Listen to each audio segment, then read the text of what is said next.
Imagine in your next interview, you hear a question like, if I speak with 10 random people in your life right now, how would they describe you? Or, if you could be anything in the world, what would you be and why? How would you go about answering this question? And before you think that these are unlikely interview questions, I want to assure you that these are questions that have been asked over and over and over again in interviews. So today I'm going to be sharing 5 simple steps you can take whenever you're faced with interview questions that you possibly couldn't have prepared for, and even show you how to impress your interviewer even if you gave the wrong answer. Hello and welcome back to my channel. My name is Ola and this is a Total Masterpiece. On this channel I talk about career, motivation, physical and mental wellness, and my aim is to take you closer to greatness one post at a time. I was once asked in an interview how my previous co-workers would describe me. Well, this I must say was one question I didn't expect to encounter at the interview, and I obviously didn't prepare for it. So, when faced with a question you didn't prepare for, one of the things you can do is pause to think about your response to the question. In one of my previous videos, I talked about the power of pausing and how beneficial it could be in your interview. Some people have this inaccurate belief that giving yourself some time to think through your response is a sign that you didn't prepare for the interview or is a sign of weakness. But it is in fact the opposite. Pausing shows the interviewer that you are being intentional and thoughtful about your response rather than rushing into the answer. One tip I always adopt in this situation is to ask follow-up or clarifying questions. By doing this, I'm buying myself some time to think and displaying my problem-solving skills by gathering as much relevant information so as to come with a very reasonable response. You can also rephrase the question just to get better clarity. You can ask something like, just to make sure that I understand your question, you want to know what my coworkers would say about me if you select them at random and ask them questions about me. At this time, I've been able to buy myself at least 2 minutes, and my brain has used that time to figure out what the next plan of action would be. Step 2. Break the question down into manageable segments. In this particular example, you can take each selection from different sections of your life. Your professional life, your personal life, and so on. Then think about how people in these sections will describe you, and then provide your response. What happened here is you've been able to provide a more detailed and comprehensive response to that question. It allows you to make each part easier to tackle. Hopefully at this point you can see that thanks to the tips I provided earlier, I've been able to turn something that started off as super vague into something much more tangible.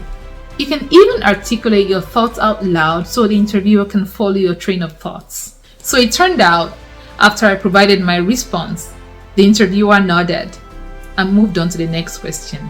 And after I got the job, the interviewer and I became cordial. And I asked her what her take was about my response because I still felt like I didn't give her the response she was looking for. It was at that time she mentioned to me that it was more about the logic and thought process and less about the accuracy of my response. So that is exactly why it's important to take some time to think through your response before providing them. Another thing you can do when faced with an unexpected question in an interview is to attempt to return to that question later on in the conversation. Of course, that would depend on the level of complexity of the question. In an interview, you may be asked a question that requires more time to think before proceeding.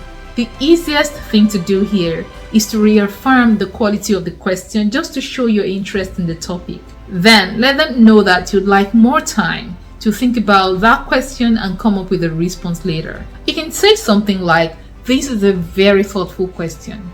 Do you mind if I provide a response later on in this conversation just to make sure that I'm providing you with the best possible response?"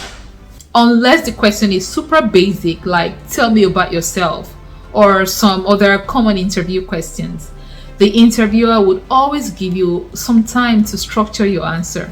Because if you think about it from their perspective, Hearing an answer that you took a bit more time to prepare for gives them a more accurate picture of how you perform your work on a day-to-day basis versus having you say the first thing that pops in your head. Number 3, acknowledge the value of the question. Even though an interview question might seem irrelevant to you, understanding that these questions are asked for a reason could help you stay on course. A question that asks, what superhero power you wish you had, for example, could be meaningless in the face of it. But if you approach it from a different perspective, you could see how that might be a relevant interview question. In this particular example, the intention could be to understand what uniquely sets you apart from the crowd. In this situation, you might want to identify a critical business need, such as being able to execute 1,000 deliverables in a split second as a tech expert. Then you'd see how describing your superhero power as Flash could be a good idea. Looking at things from this perspective can help you stay in tune with the conversation. It can also help you stay creative while providing a response.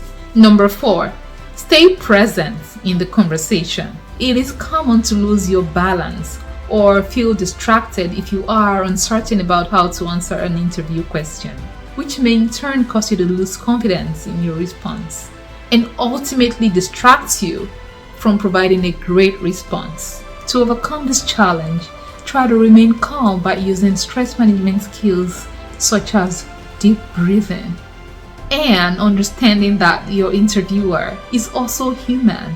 Tip number 5, redirect to a familiar but relevant topic. In one of my previous videos, I talked about sharpening your interviewing skills such that you are able to redirect the flow of your interview. One of such situations is being able to redirect the question to a more familiar topic. If the interviewer asks a question that extends beyond your knowledge area, you can redirect the topic to a more familiar subject. For example, if in an interview you are being asked about your knowledge around a certain tool or software that you've never used, instead of responding that you have no idea how that tool works, you can say something like, I've heard a lot about this tool, but I've never had the opportunity to use it yet.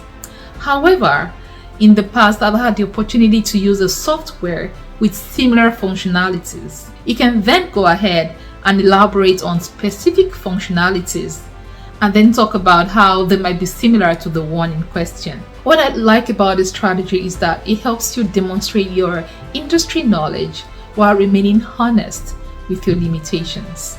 It also gives you an opportunity to demonstrate your conversational skills and how you navigate conversations positively, even in unfamiliar grounds. Finally, remember that uncertainty is part of life, but how we approach it makes all the difference. If you find these tips helpful, please like, share, and don't forget to subscribe. Until next time, take good care of each other. Bye.